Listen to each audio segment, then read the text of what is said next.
Du cinéma maintenant, avec la sortie en salle ce mercredi d'un film qui oscille entre drame et comédie et qui est fait écho à l'actualité, Les Bonnes Intentions, film de Gilles Legrand.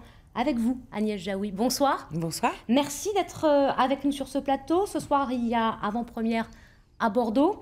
Film dans lequel vous campez une mère de famille surinvestie dans l'humanitaire et l'aide aux réfugiés qui reproche aux autres de ne pas en faire assez.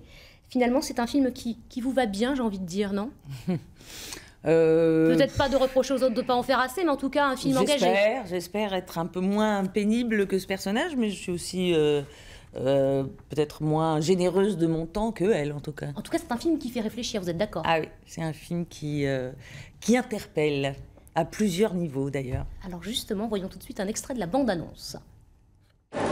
212,99 € s'il vous plaît. Je peux savoir ce qui revient au Bangladesh sur les 2,99 €? T'es sérieuse là? Mais ça va, je peux pas travailler dans l'humanitaire d'un côté et exploiter des gosses de l'autre. Tu me saoules. Franchement, je sais même pas c'est où le plan de Daesh. Bonjour madame, je donne des cours de français et... Évidemment que je m'inquiète pas pour vous, vous manquez de rien. Il manque un peu d'une mère quand même. Arrêtez les gauchos là, de croire que tout le monde est pareil. Des fois, il y a des gens, ils sont trop cons pour rien y faire. J'ai l'impression que je suis en train de perdre le plus important. Qu'est-ce qui vous a plu, Agnès Jaoui, dans ce personnage? Elle est à la fois complexe et touchante. Ce qui m'a plu, c'est le personnage, mais c'est aussi tout le scénario écrit par l'excellente Léonore Confino, qui est une auteure de théâtre que j'avais déjà eu la chance de jouer.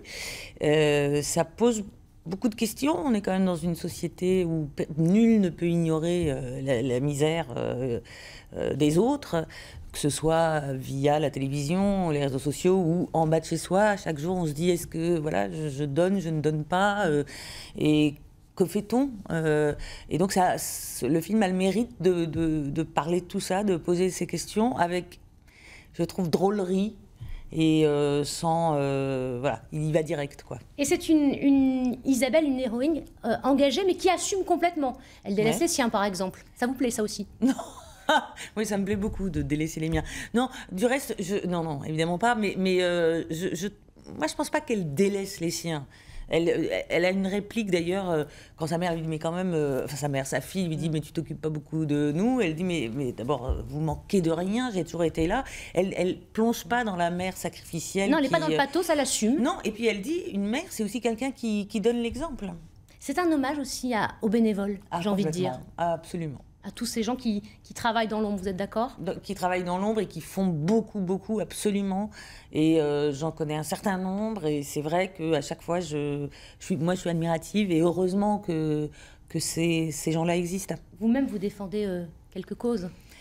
Oui, mais là, c'est encore autre chose. Encore une fois, ce sont des bénévoles, ce sont des gens qui donnent de leur temps quotidiennement. Et encore une fois, heureusement qu'ils existent. Mais effectivement, je soutiens notamment le Secours populaire. Et la campagne des Pères Noël verts va bientôt commencer. Donc, je profite de votre antenne pour en parler. Et c'est bien d'en parler. Merci beaucoup, Agnès Jaoui. Le film sort donc mercredi, Les Bonnes Intentions.